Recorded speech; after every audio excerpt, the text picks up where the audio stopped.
Why does this spin when there's almost nothing there? No wind, no push, no visible force, just light. And yet, it moves. My name is William Crookes, and this strange little device in front of you, it shouldn't behave the way it does. Inside a sealed glass bulb, I placed a tiny rotor, 4 vanes, each painted black on one side and white on the other. The air inside? Almost completely removed. A near vacuum. So tell me, what could possibly make it spin? When I first exposed it to light, I expected nothing. But then it started moving. Slowly at first, then faster, always in the same direction. The black sides retreating from the light, the white sides leading. It looked like light itself was pushing it. And that's exactly what people believed. Radiation pressure, they said. Light has momentum. It must be pushing the vanes. It sounded reasonable, elegant, even.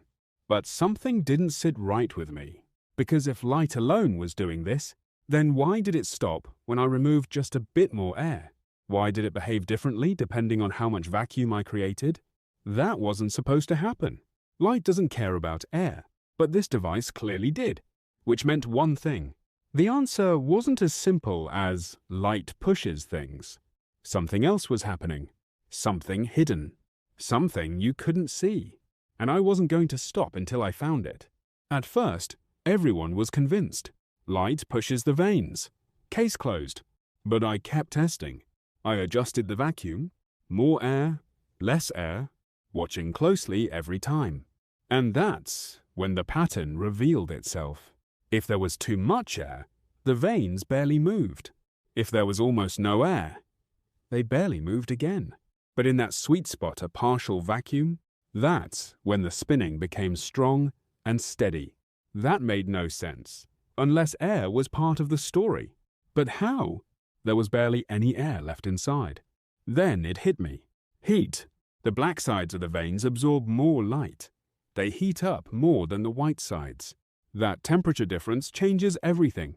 Even in a near vacuum, there are still a few gas molecules bouncing around inside.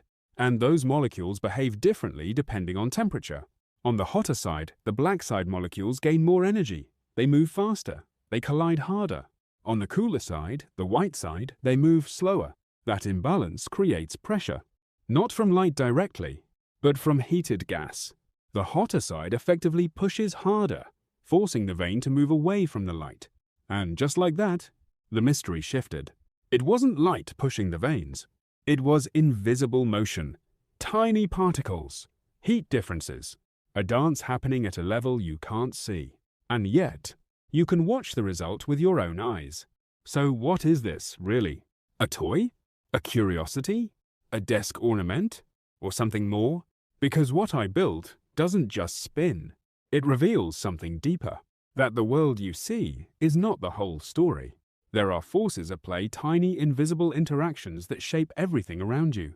You don't see gas molecules colliding.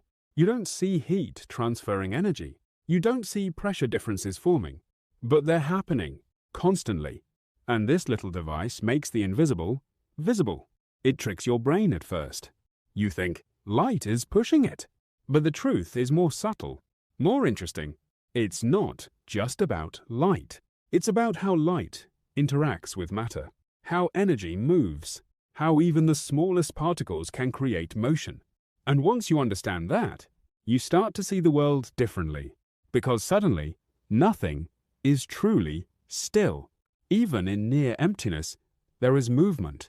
Even in silence, there is activity. Even in something as simple as a spinning vane, there is a hidden story. So the next time you see one of these on a desk, quietly turning in the sunlight, ask yourself, what am I not seeing? If this made you see something differently, hit subscribe and stick around, because there are more of these waiting for you, and they only get crazier.